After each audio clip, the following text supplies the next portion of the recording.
Your dictation will start in 3 seconds. 3, 2, 1. I am always glad to have an opportunity of meeting different sections of people. There is no doubt that the business community is playing, and I hope will continue to play an important role.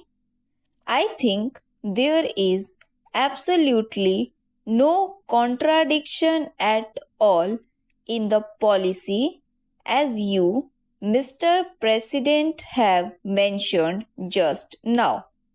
We do think that the private sector has an important part to play, but we think that what goes by the name of pragmatism is precisely what you have condemned in the latter part of your speech, that is, expediency on the part of the very small section of the people at the cost of the larger section of the people, and unless the business community realizes this, it is no use of talking of obligations to the public unless you know exactly what that means.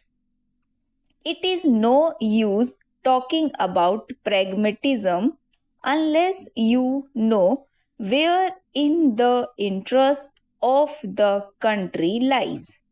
It is no use talking even about desirability of production unless we know production for what. Do we want to produce for the sake of producing, or do we want to produce so that the standard of living of the poorest of our people can be raised? You began and even ended on a pessimistic note. I beg to differ with you. I think there is a buoyancy in the country, in the economic field, in the political field, and in the social field. I think never has India at any time since independence been better poised for advance and for going ahead at a faster rate than it is today. There are many difficulties in our way. May I ask you, are these labor problems, racial problems, the world? Is the law and order problem confined or unique to India? Is it not forced by the United States of America or by any other country which you choose to pick out on the map of the world? Let us be realistic when we are facing these problems. The business community has, first of all, to learn not to run down the nation. You have condemned for running down the private sector. May I ask you to look at the speeches which have been delivered through the years and the number of speeches which I have sat through condemning the public sector?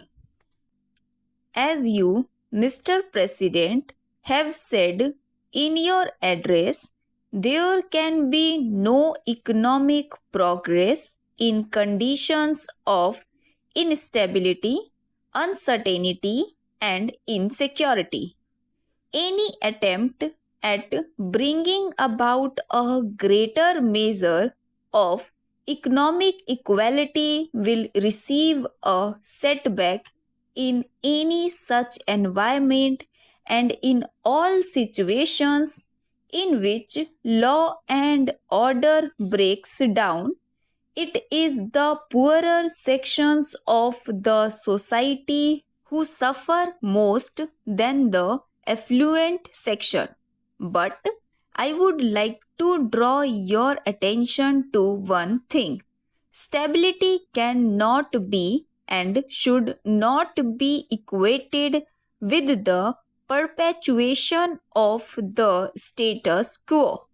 Stability cannot be brought about if the present inequalities are allowed to remain or to grow. And unless we take note of the aspirations of the people and engineer change peacefully, we shall be overtaken by events and by far greater violence than you have seen today. Today, there is an atmosphere of restlessness in our country and also in every country in the world and even in the most affluent of society, as you may have noticed in the media.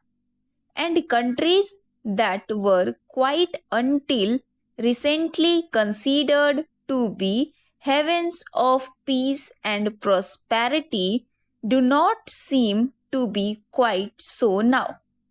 A new generation is coming up into prominence in all the countries whose attitudes and beliefs differ from those of the older generation.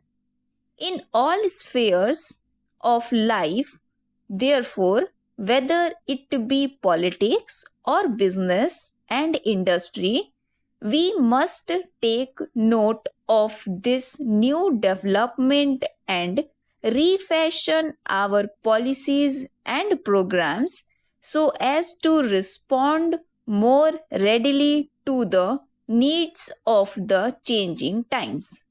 Your speech, Mr. President, clubs together the concentration of economic power and political power and considers both to be undesirable. Now, there are adequate safeguards in our political setup against the concentration of political power.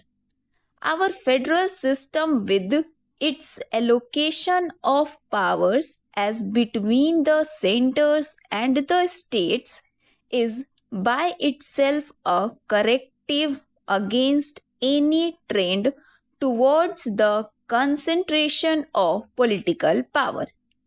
We have now the phenomenon of different political parties holding power in different states.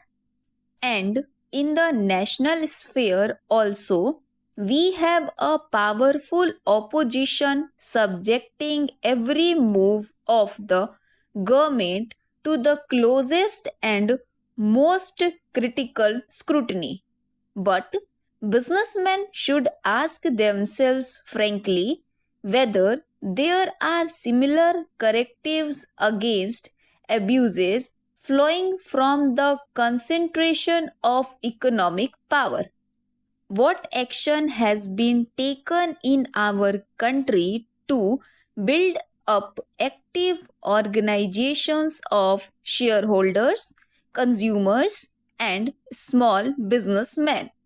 In the absence of organizations of this nature exercising a countervailing influence against the concentration of economic power, government had to step in, whether it is the nationalization of banks or the monopolies legislation which is now on the anvil.